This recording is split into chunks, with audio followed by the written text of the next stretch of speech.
সাতকানি উপজেলাত কেউসিয়া ইউনিয়নের ৯ নম্বর ওয়ার্ডের মাদারবাড়া এলাকার ব্যবসায়ী মোহাম্মদ মুজাফফরের ফুয়া মোহাম্মদ জুবাইর আহমদ মেয়ের ৫ তারিখ বিকেলে বাড়ির ডাহে মাদারবাড়ি নয়াপাড়া সরকারি প্রাথমিক বিদ্যালয় টনুক সাদত উড়িয়ারে আমফাইত্য যাইরে ৩৩,০০০ বুলটুর কারণ তারল্য লাগিয়ে উন্নত ফুরি যায়। শিক্ষার্থী জুবাইয়ের ৯ দিন মৃত্যুল্লয় ফানজাল লড়িয়ে মেয়ের ১৩ তারিখ রাত ৯:৩০টার দিকে শেখ হাসিনা বাণী নেটু চিকিৎসাধীন অবস্থায় মৃত্যুবরণ করছি। তার এই মৃত্যুত ফুরালা হাতনাজি শুকুর ছায়া বিরাজ করের।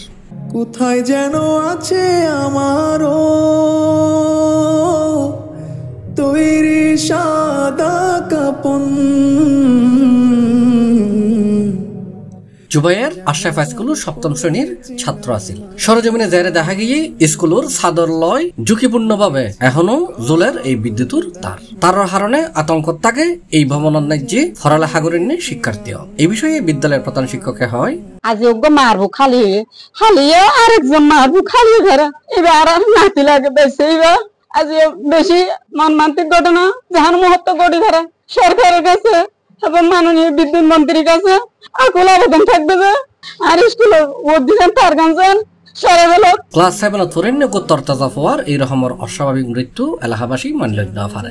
তার জানাজার নামাজ সত্য এরে মানুষজন হলে হই তার পিছনে আরেকটা বিষয় আছে। এই শিক্ষা প্রতিষ্ঠানে বারবার ভবন বরাদ্দ হওয়ার পরও এই ভবন নৈন্য শুধু তার লাই যদি সরকার অতি দ্রুত এই তারকে সরাই ফেলাই তাহলে এলাকাবাসী এই শিক্ষার মান তো এগিয়ে দেবে এবং এরকম অকাল মৃত্যু যেন হয় আর তো এলাকাবাসী রক্ষা করবে। আসলে শিক্ষা প্রতিষ্ঠানে ভর্তি যে তার গিয়ে আরো লেখালেখি গেলাম সকরিও বোধর গেলাম।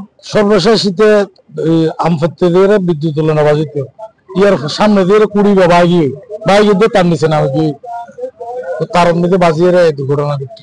সরকার এবং কর্তৃপক্ষ যারা বিদ্যুৎ দায়িত্ব আছে তারা দৃষ্টি আকর্ষণ করে শিক্ষা প্রতিষ্ঠানের মধ্যে তার কিন্তু সরা ফেলায়। বোধকে মনে করে বিদ্যুৎ কর্তৃপক্ষের গাফিলতি হারণে এরকম দুর্ঘটনা ঘটে।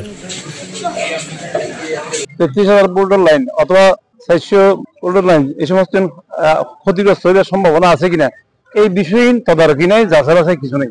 বছরে যদি অন্তত ২বারও যদি তদারকি হইলে আজ এই দুর্ঘটনা হইতে এবং এই প্রভাব বাড়ানো যেত। পরে ইয়ানা খুব জানালাম আর অভিযোগ এই যে কেয়া তদারকি নাই, এত বড় বড় অফিসার কল বড় বইরে প্রতি মাসে বেতন ভাতা বেগিন সমানভাবে লই যাব, কিন্তু তারা দায়িত্ব ভালো কারণে আজ এই ঘটনাগুলি তারা বেগুন দায়ী করি।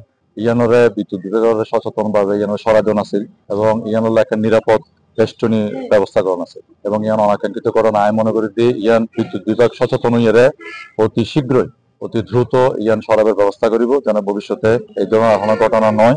এলাকাবাসীর দাবি ঝুঁকিপূর্ণ এই বৈদ্যুতিক তারগান স্কুলের উত্তর সরাইয়ারে নিরাপদ দূরত্বে লই যাম ফুরিব যাতে এই স্কুলের ন্যায্য ফরালা হাগত্য আইনে হন ছাত্রছাত্রী ভবিষ্যতে আর দুর্ঘটনার শিকার নয় এবং তারা যেন নির্বিঘ্নে ফরালা হাগরিবের পরিবেশ পায় ইয়ে নিয়ে তারা দাবি করছে কর্তৃপক্ষের হাতে।